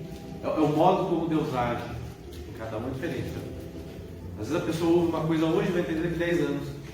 Quando ela está rezando, quando acontece alguma coisa para ela. É você observar a natureza, né? Também. Às vezes aquela lua, aquele sol, aquele pôr. Esses detalhes da natureza nos levam, remetem aqui. Que é tudo relação. Tudo relação. Toda a criação correlacionada com o Pai que está no céu. Porque, como você falou, é parte das maravilhas da grandeza dele. Mais alguma pergunta? Ou vamos deixar para amanhã? São quase muito bem. Não, tem que ter um tempo estipulado, né? É que eu não quero sobrecarregar. Tudo bem por aí? Tranquilo? Acho que amanhã já vai ser bem forte. Hã? Acho que amanhã já vai ser bem forte. Meditem bastante. E ansiedade para chegar amanhã. Então hoje eu quis focar nesses dois temas, a Trindade e, portanto, a divindade de Jesus. Jesus não é criatura, Jesus não é menos que Deus Pai, Jesus não é homem, só homem. Ele é homem, mas ele é Deus, ele é divino. É isso que São João quer dizer no seu prólogo, que é extremamente complicado. No princípio era o Verbo, e o Verbo estava junto com Deus, e o Verbo era Deus. E o Verbo se encarnou e habitou entre nós. Mas os homens não reconheceram, negaram. É isso que ele está dizendo. Em resumo. E o Espírito, quando ele fala de parada no mar, ele já não fala dele? Não, esse é recurso poético. O Espírito pairava sobre as águas. E significa um monte de coisa. Santo Agostinho faz umas 3 páginas. O Espírito pairava sobre as águas, porque pode ser um outro curso, né? Eu quis falar aqui. Mas, por exemplo, o relato da criação já é uma prefiguração da salvação também. Né? Então, por exemplo, o Espírito de Deus paira sobre as águas também significa o próprio Deus que paira sobre o caos do pecado humano, que ele vai salvar, que ele vai fazer brotar a salvação, que as terras se simbolizam. As terras. Deus tirar a terra da água é como Deus fazer nascer Jesus Cristo, ou seja, a salvação que brota da onde não existe salvação. Tem tudo isso. E a transfiguração? Eu vou falar, vai chegar. É uma prefiguração da ressurreição, vou chegar. Tem todos esses assuntos. É bom que esteja interessado. Vão guardando, aproveitem também essa pausa de hoje para ir também enumerando consigo coisas que podem ser levantadas por vocês como questionamento. Que, como dissemos, conforme vamos destrinchando essas verdades, nós vamos perceber muitas coisas que já guardamos conosco e nem sempre conseguimos expressar. Agora, o mais importante da formação de hoje, que não há posse sobre essa verdade. Tem algo que sempre me incomodou, comentava com o professor hoje também, tanto na renovação carismática, como no mundo pentecostalista, como na reflexão geral, há sempre uma ideia de posse. Toma posse da graça. Você não pode tomar posse de nada, você não é dono. Mas me é dado. Não. Te é outorgado.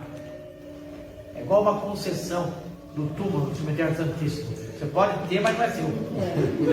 Pode não ficar. Você é um associado dessa verdade, mas ela não é sua. Tanto que será devolvida.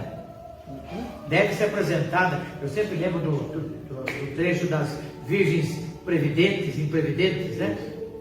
Mas elas atrasadas, mas elas chegaram com as lâmpadas acesas, mas não foram reconhecidas.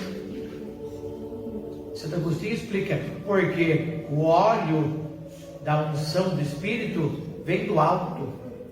Você não compra na terra. Aquela luz não era verdadeira. A luz verdadeira, um só dá. Você pode disfarçar de todas as formas, mas um só dá. Então, o que se apresentará ao Pai é exatamente aquilo que você ganhou. Porque não há surpresas. A única coisa é que é proveitoso ao Pai que o talento que você ganhou se multiplique em virtude. Como que você multiplica o talento que você ganhou? Em virtudes. É igual alguém que deixou o ministério. Eu perguntei à pessoa, você tem certeza do que você está falando? Você ganhou de fato um ministério extraordinário, mas confiada você pela igreja. Você vai mesmo simplesmente enterrar o talento e não vai mais dar resposta nenhuma ao chamado que Deus te deu? A pessoa não soube responder, porque isso não refletiu. Mas é verdade. Como que simplesmente eu enterro esse talento? Ou não entrego nada? Eu fui chamado a cuidar. Então não há posse. Então não há meu Jesus. Não há minha igreja, meu Deus. Existe Deus, Jesus, Filho de Deus, mas não existe meu. Na verdade, nada é nosso. Tudo é dom de Deus. Nós somos administradores. E tem outra coisa também. Quem faz frutificar é Deus também. A única coisa que eu posso fazer da minha parte é não atrapalhar Deus. Então, quando Deus fala, frutifica o talento, é deixar que Deus frutifique. Ou seja, não pôr obstáculo à graça em mim. Mas quando também eu faço algo de bom, é Deus que faz. É aquilo que Jesus fala.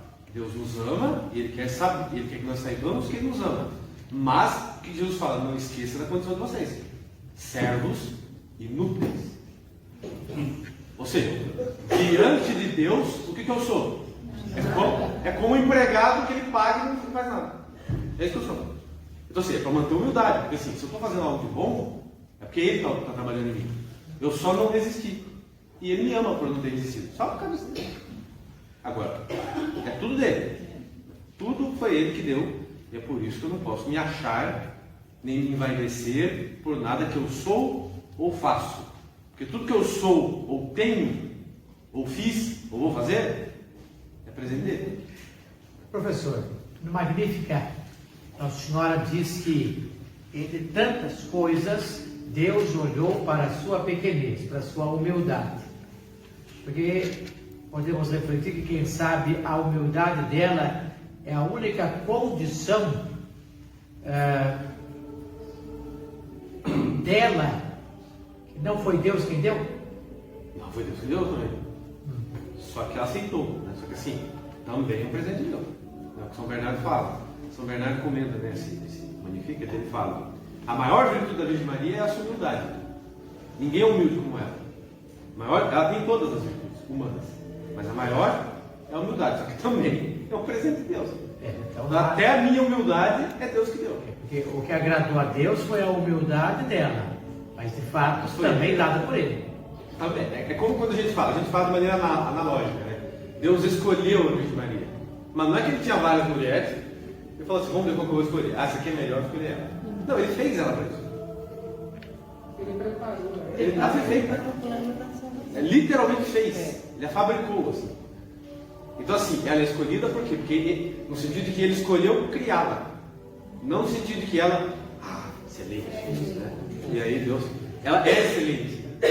Deus deu essa excelência a ela. É presente dele, é dom dele. E é por isso que ela é tão grande. Porque foi ele quem fez. Né? Então a Virgem Maria é como a Pietà de Michelangelo. A Pietà de Michelangelo é magnífica. Por quê? Porque Michelangelo é genial. Então assim, quando eu elogio a Pietà, estou elogiando quem? Michelangelo. Quando eu honro e venero um respeito máximo dado a uma criatura Virgem Maria, eu estou respeitando a obra de Deus nela. Ou seja, eu estou respeitando a obra de Deus. Se eu desrespeito a Virgem Maria, eu desrespeito Deus. Então, é o Lé com Cré que o protestante não faz, né? Você está roubando a glória de Deus. Eu falei, se eu for lá elogiar a Pietà, eu estou xingando Michelangelo. Se eu estou elogiando a obra dele, eu estou elogiando o artista. Maria, então, não teve mérito em aceitar ser um Deus? Não. Não teve mérito. Tem, só que o mérito é dado por Deus. Entendeu? Não. Não existe mérito da criatura em relação a Deus. Existe mérito em relação a criatura a criatura. Então, por exemplo, em relação a nós, o mérito dela é máximo. Agora, em relação a Deus, ela não tem mérito. Mas ela foi obediente quando aceitou? Sim. Então, houve mérito. Em relação a Deus, não. Quem falou? Ela não atrapalhou. Foi isso. É que eu acho que só quer chegar sobre o tema do livre-arbítrio. Não, ela está perguntando se tem mérito. Não, tudo bem, se tem mérito, porque ela aceitou. Mas ela já nasceu para aceitar. Por isso ela foi feita. Ela já veio com a graça como chama? A inteligência. Clareza? Intelecto, claro. Eu esqueci o termo que usa. É sublime o intelecto dela. Ela dialoga com Deus. Então, portanto, ela já tem clarificado isso. Ela não foi pega de surpresa. Se há medo em Maria, é em qualquer coisa desagradar a Deus, mas não por o fato de ser convocada. Mas se ela é confiável, ela aceitou, por que ela se sujeita e fala assim, eu não sei, nunca vi não, nunca conheci, não vai ter. É a reação. Não, é a reação humana normal. É a relação de preocupação com Deus. Não, Se ela confiava, não com ela, é com Deus. Não pode haver dúvidas sobre a relação que ela tem com Deus. Mas que ela não fica surpresa por ser chamada, tanto que não fica surpresa que dialoga. Eles disseram, só existe uma relação em tamanha grandeza conforme os graus que você recebe. Então, você é a vice-diretora, eu sou o professor. A relação com o diretor é diferente minha e sua. Então, inevitavelmente, cada grau tem o que ser. A Virgem Maria, num grau elevado a nós, ela compreende o chamado. E tem uma preocupação, desagradar a Deus. Mas é como o senhor acabou de explicar, que também sanou minha dúvida. Não há mérito nenhum diante de Deus, porque tudo que Ele deu é dele. Ela, em relação a Deus, não tem mérito nenhum. Inclusive, Não vai ter mérito com o que não é seu. Só pode ter mérito com o que é seu. Mas você não tem nada. Quem deu foi Deus. Em relação a Deus, ninguém tem mérito nenhum, nem a Virgem Maria. Nem ela. É totalmente dependente do Criador. É tudo presente dele. A conversa é toda teológica no sim de Maria. Porque ela nos leva a compreender a dimensão do serviço, da submissão daquela humanidade a Deus Pai. Porque, apesar disso, é uma humana em perfeição. Exatamente. Então, como Cristo, ela também obedece. Porque a perfeição humana, por exemplo, a Virgem Maria, Jesus Cristo e a humanidade de Cristo tem a perfeição humana, mas a perfeição humana não é a perfeição de Deus, que é a perfeição absoluta. Então ela em relação a nós ela é perfeita, mas em relação a Deus não, porque ela não pode ser o todo, Deus. Então ela não tem a perfeição plena, absoluta, porque ela não é Deus. É isso também, é importante falar, a heresia protestante, ela acha que a Igreja Católica, quando ela fala que a Virgem Maria, quando ela vai falar da importância da Virgem Maria e da cooperação dela na salvação, é como se Deus dependesse dela. Não. Deus não depende dela, porque ela foi feita por Ele para isso. Então Deus não depende de ninguém. Agora, porque Ele a utilizou, é que ela está num lugar único. E nós devemos gratidão a ela, justamente porque Deus nos deu Cristo por ela. Já estou adiantando o assunto da quarta-feira. Mas basicamente. Bem entendido, né? Então, assim, essas dimensões só nos fazem compreender com humildade as condições que existem na relação com Deus. E a relação com Deus, ela é hierárquica. Ela tem uma correlação não de iguais, mas em graus distintos para o serviço de Deus. Então, meu filho morre, ele virou um anjo? Não, ele não foi feito anjo. Ele foi feito humano. Nunca vai ser um anjinho. Então, portanto, a Virgem Maria, numa condição superior, ela não é igual a todos os homens, que é o mal protestante, que pensa uma sociedade quase comunista, onde todos recebem igualmente. Isso não existe. Ninguém no céu é igual. Mas ela é um humano perfeito. Perfeito. Mas é humano, mas perfeita. Que Deus criou. Deus já perfeita. Exatamente para isso. Então a perfeição dela vem toda de Deus. Igual a ela está o maior dos homens aqui na terra. Não, o Senhor já está abaixo dela. Não. Jesus. Não. Jesus está acima. João Batista. Abaixo. Sim, abaixo dela por conta de que ele Não é pai e não é mãe não é dele. pai de Jesus e também Mas também ele não é imaculado como ela. Oi? Ele também não é imaculado como ela. Só ela é imaculada. Ele nasceu do pecado original. Ah, tá. Abaixo de São José e acima dos apóstolos, que é São João Batista. Então é Maria, São José, São João e Os apóstolos. Você sabe onde vocês reparam isso? Na ladainha. Você cita primeiro de Maria, depois São José. Essa ladainha de todos os santos, segundo a igreja, e vocês vão ver que a hierarquia toda está exemplificada lá. Sua pergunta? Como ela se encaixa? Também é imaculada? Ela foi imaculada, mas pecou. Sim, justamente, mas ela também foi criada. Foi criada imaculada. É essa aí que eu estou. O que tem? Falando do livre-arbítrio. Ela também tem toda a possibilidade. E ela De não pecar. Mas ela se revoltou. Virgem Maria não. É essa a diferença. Existe o livre-arbítrio em Maria. Existe. Só que o existir o livre-arbítrio dela não lhe dá mérito em relação a Deus do que tudo foi feito nela. Entendeu? É isso que eu estou dizendo. Que é o que Santo Irineu de Lyon fala. Né? Ele fala assim: a desobediência da Virgem Eva foi redimida pela obediência da Virgem Maria. Então, sim, Eva também era imaculada, era perfeita. Me parece estranho, porque tudo parece um acidente que surpreende Deus. Ou seja, Eva assustou Deus porque pecou? Não, Deus já sabia. Para tirar um bem maior. Todo o mal que Deus permite é para tirar um bem maior. Mas se ela não tivesse pecado, Jesus não teria se encarnado. E a relação que os santos têm com Deus por meio da encarnação de Cristo coloca-nos numa condição muito superior da qual Adão tinha com Deus antes de pecar. Por isso que Santo Agostinho chama o pecado de Adão de feliz culpa.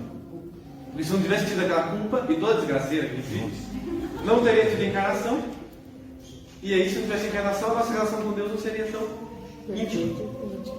Então, assim, é melhor ter toda a desgraceira que tem e existir a encarnação e existirem os santos do que se não tivesse tido e tudo fosse perfeito. Ou seja, toda argumentação é perfeita na fé. Não há posse sobre Deus. Ele não foi surpreendido na história. O que não significa que causou o pecado. O fato de ele saber que Adão ia pecar e não ter prevenido, porque Deus poderia ter prevenido Adão. Ele poderia ter proibido o demônio de lá tentar ela. Ele deixou. Mas ele não causou. Ele deu os meios para ele se defender e avisou: não coma. Ela foi lá, não, vai que Deus está errado. Que ideia curiosa, né?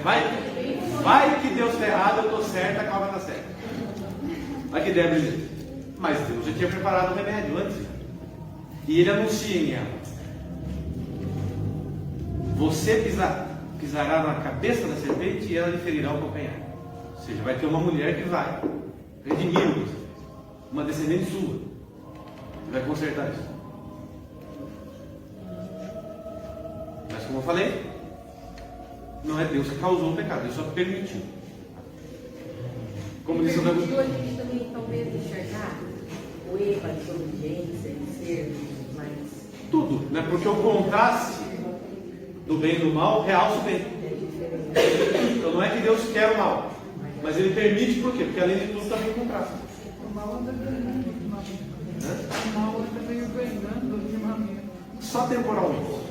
No fim, Deus triunfará e tudo que os bons sofrem na mão dos maus será motivo de santificação para eles, e os maus serão motivo de castigo extra.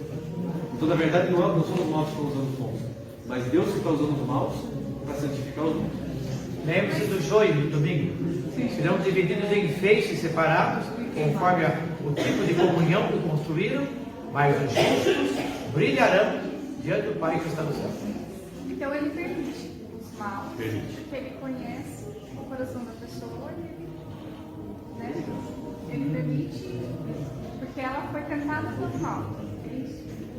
Ele permite porque Ele te criou livre para escolher entre o bem e o mal. Então, para que você tenha essa liberdade, Ele permite que você seja amado. E aí, Ele tira um bem maior da maldade dos maus, que é a purificação dos bons e depois a glorificação de Deus no castigo aplicado aos maus. Que é o que São Paulo fala: os vasos da honra e os vasos da desonra. Deus é glorificado no amor dos bons no céu e no castigo dos maus no inferno. Por quê? Ele é glorificado pela sua misericórdia no céu e pela sua justiça no inferno. Ele é glorificado todo jeito. Não tem como não glorificar Deus. Olha que interessante. Ou você glorifica pelo amor, a escolha é nossa. A escolha é livre, o choro também.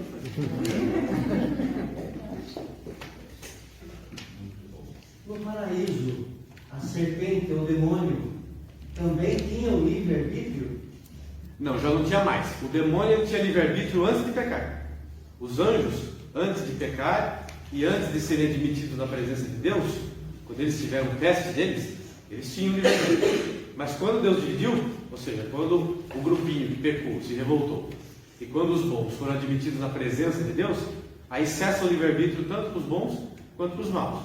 Para os bons, por quê? Porque vendo Deus face a face, não tem possibilidade de querer o mal. É por isso que nenhum anjo pode se revoltar mais contra Deus. Você continua tendo todas as faculdades normais, mas como querer o mal, é por isso que quem está no céu também não vai pecar mais. Porque vendo Deus face a face, é impossível querer o mal. E os maus, uma vez que são precipitados no inferno, são cristalizados no mal. Ou seja, são obstinados. Eles decidiram, e uma vez que eles não têm mais a graça de Deus para entender o bem, agora é só mal. Tanto é que tem um padre exorcista americano, que ele fez um relato outro dia que eu li. Ele estava fazendo um exorcismo, e aí no exorcismo Deus obriga o demônio a falar a verdade. Não porque o demônio quer, mas porque é obrigado.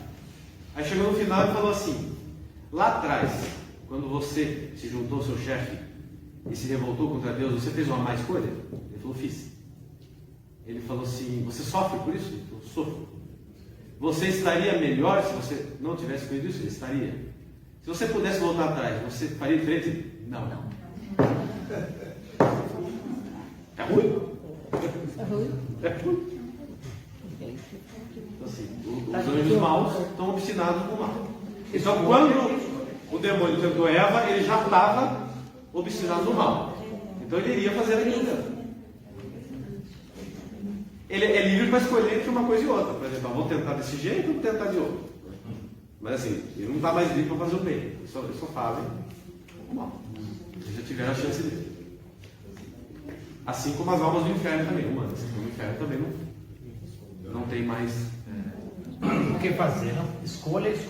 Tinha uma mulher que chamada Santina Crivellari. Ela batia na mão de quem pegava, trocava dinheiro na coleta e falava: sem vergonha. É isso, ele não sem vergonha.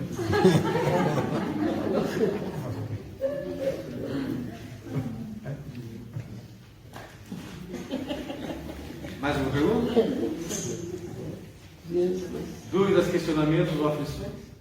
Da maneira como você falou aí agora, que o mal está cristalizado no demônio, o ser humano também, quando ele escolhe não se arrepender dos seus pecados, não procurar a Deus de uma maneira também, o mal está cristalizado nele, ele é a mesma similaridade. Depois que ele está no inferno também. Antes da morte, Deus pode quebrar essa cristalização pela graça. Mas depois que morreu, ele não dá mais a graça. Agora, isso a gente fala em sentido lato. Né? Nós não conhecemos os desígnios de Deus que só Ele conhece. Então, por exemplo, existem certas pessoas que Deus já não dá mais a graça para se arrepender. Ele não dá mais a graça para se arrepender. Por quê? Porque ninguém merece. Se ele deu uma chance, já é mais do que ele merece. Então, assim, se ele dá 10 para um e uma para outro, é direito dele. É o que Jesus fala. Que você tem. Como é que é? É que ele fala, o apóstolo questiona Jesus e ele fala assim: quem é você para questionar que eu faço o que eu quero com aquilo que é meu? Então, assim, o que te importa? Se eu faço o que eu quero com aquilo que é meu. A história dos trabalhadores da vinha, né, nos horários diversos, a resposta do dono da vinha é isso, mas por acaso você está com inveja porque eu distribuo meus bens como eu quero? Como eu quero. Porque cada trabalhador, todo mundo foi combinado um preço só. Os que trabalharam mais acharam digno receber menos, não receber mais que os outros. Mas quem foi o acerto? Não foi combinado comigo? Não é meu? Como você toma posse do que é meu e decide? Agora, nós não sabemos quem são essas pessoas. Tá? Eu não sei. A pessoa pode ser, sei lá, o Hitler. Né? Pode ser que Deus deu uma chance para ele no último momento. Eu não sei. E é por isso que eu não posso julgar ninguém, nem absolver ninguém. E é por isso que os padres, por exemplo, nunca podem negar confissão para ninguém. O cara pode ter matado 50 crianças inocentes. Se ele está dando lei de morte, se ele precisa se confessar, vai saber se Deus está dando uma chance para ele. Né? Agora, é Deus, Deus sabe. É para quem está dando chance, para quem não está. Mas o padre pode não querer perdoar? Não. A não ser que a pessoa declare que não está arrependido. A não ser que a pessoa declare que não está arrependido. Aí o padre pode negar. Por exemplo, a pessoa confessou e falou assim: mas eu acho que não é errado. Eu falei: então sai daqui que você não sabe. Está conversando por quê? Confissão não é desabafo. e nem tratamento psicológico. É para você receber o perdão. Você tem que pelo menos estar disposto a falar assim: eu não quero mais. Não é desabafo. Não é desabafo. Gratuito. Então se pode rezar para quem está no purgatório. Pode. Para quem está no inferno, Não. Não perca tempo.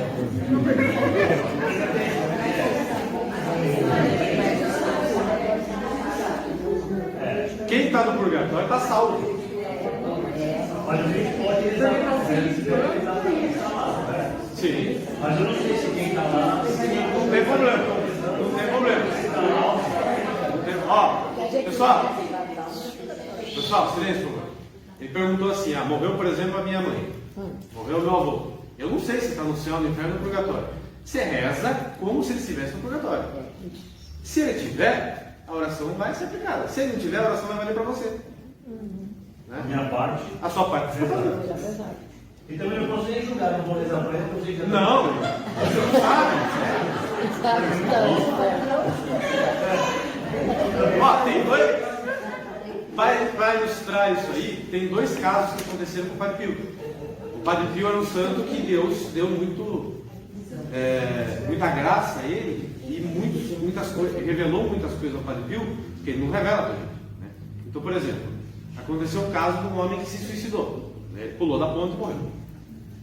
E aí o Padre Pio reparou, aliás, Deus revelou ao Padre Pio, que a mulher daquele homem não estava rezando pela alma dele. Passou assim, tipo um mês, eu não lembro. E aí ele chamou a mulher e falou assim: por que você não está rezando pela alma do seu marido? Ela: padre, ele se matou e está no inferno. É pecado se matar? É pecado mortal? Aí ele falou assim: entre a ponte e a água tem um tempo. E o seu marido se arrependeu. E ele está no purgatório. Reze por ele. E teve um outro caso que é o contrário. Teve um homem que estava de cama e se confessou, recebeu a extrema-unção, comungou e logo em seguida morreu. A mulher foi na certeza que estava no céu, direto. Aí ele olhou para a mulher e falou assim: teu marido está no inferno. Ela: mas ele se confessou e comungou ele. Ele não foi sincero na confissão. Ele não estava arrependido. Ou seja, não valeu a confissão. Então assim, você nunca sabe onde que está a pessoa. Só Deus sabe e para quem ele revela. Então a gente sempre, via de regra, reza porque morreu. Você não sabe o que aconteceu naquele último instante. Certo? Quando a pessoa está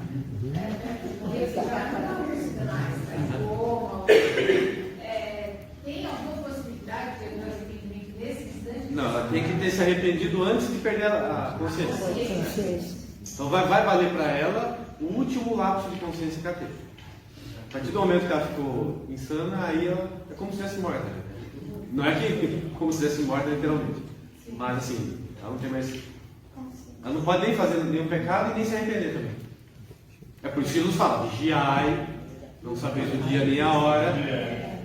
Ou seja, não sabeis o dia nem a hora que você vai ficar louco, você vai morrer, você vai entrar em coma, que eu vou perder a paciência para dar a graça. Tem tudo isso. Tem tudo isso.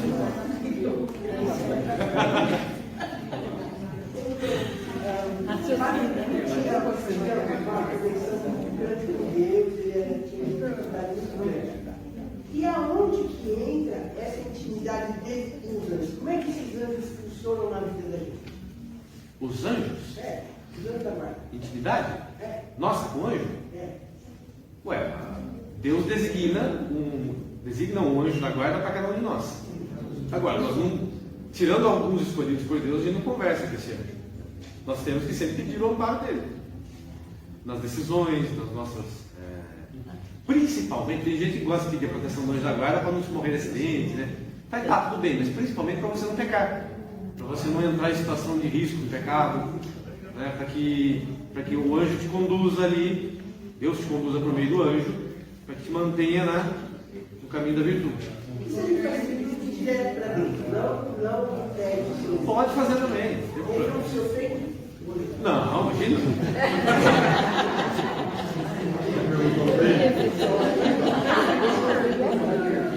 Não tem como ele se ofender porque ele existe para isso.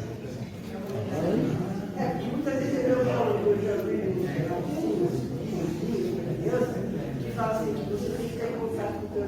casa, que ele quer estudar, para te guiar, para ele te dominar, para ele te livrar disso, daquilo, daquilo outro. Então, a criança fala assim, mas eu, quando eu já levanto, já peço para Deus me proteger, ele não vai ficar chateado de mim? Não. Entendeu? Então, assim, ele não tem ele não perde a papel dele. Não. Nunca vai perder. São graças que Deus dá, todos os dons que existem. Os anjos são criaturas de Deus que nos servem, expressam sua vontade. Mas, obstante o fato, estão lá para a sua fraqueza, porque realmente há momentos, como diz o professor João, que a pessoa não sabe nem o que falar e nem como pedir, que foi a segunda leitura desse domingo. Né? E Deus envia seus sinais, seu próprio Espírito, de todas as formas para nos tocar. Só que depende muito da inteligência de cada um, da capacidade de cada um, que não é igual. E ele que dá também inteligência, capacidade. Então, assim, Deus não cobra mais do que ele não deu. Jesus já falou, ele cobra o tanto que ele deu. Claro que existe uma diferença entre Deus não cobrar o que ele deu e ele cobrar o que ele deu. Tem gente que é negligente com o que ele deu, que é o talento. Né? A pessoa não quer cooperar com a graça porque não quer fazer sacrifícios. Porque basicamente isso, as pessoas não cooperam com a graça porque não querem fazer sacrifício, não querem sofrer. E sempre para crescer na virtude você tem que sofrer. Né? É o que diz São Francisco de Sales, né? Fala assim, Deus já teve um filho sem pecado na terra, mas não já teve nenhum sem sofrimento. Então, nós vamos ter que passar por sofrimento. Esses sofrimentos são edificantes. Porque o orgulho é difícil de enraizar, de tirar a raiz. Nós nascemos orgulhosos, todos nós. É uma doença do pecado original. Ou seja, eu nasci orgulhoso e cada vez que eu tenho que fazer a vontade de Deus, eu tenho que matar um pouco do orgulho em mim. E cada vez que eu mato, um pedaço meu torna. É o que Jesus falou, é melhor furar um olho e ir para o céu sem um olho do que ir com os dois para o inferno. Ele está dizendo isso. Ele está falando que cada vez que eu tenho que abandonar um defeito meu, dói igual furar um olho, cortar um braço, cortar a língua, cortar um pé. Dói, mas eu tenho que cortar. É a condição, é o mínimo, né, para eu fazer a vontade de Deus. E vai chegar outro assunto também, que eu vou falar da cruz. Muito bem. Mais um dia terminado. Louvamos a Deus por isso. Vamos ficar em pé. Aproveitemos para pedir também que a intercessão da Virgem Maria nos valha cada dia no entusiasmo do nosso encontro, para sairmos daqui com acréscimos que iluminam a vida daqueles que estão do nosso lado. Em nome do Pai, do Filho, do Espírito Santo. Amém. Ave Maria, cheia de graça, o Senhor é convosco. Bendita sois vós entre as mulheres, e bendito é o fruto do vosso ventre, Jesus. Santa Maria, Mãe de Deus, rogai por nós, pecadores, agora e na hora de nossa morte. Amém. Virgem Senhora do Belém, tornai tudo em bem. O Senhor esteja convosco. Ele está no meio de nós. Abençoe-vos o Deus Todo-Poderoso, que é Pai, e Filho, e Espírito Santo. Amém. Louvado seja nosso Senhor Jesus Cristo. Para sempre seja louvado. Muito obrigado. Uns comes e bebes.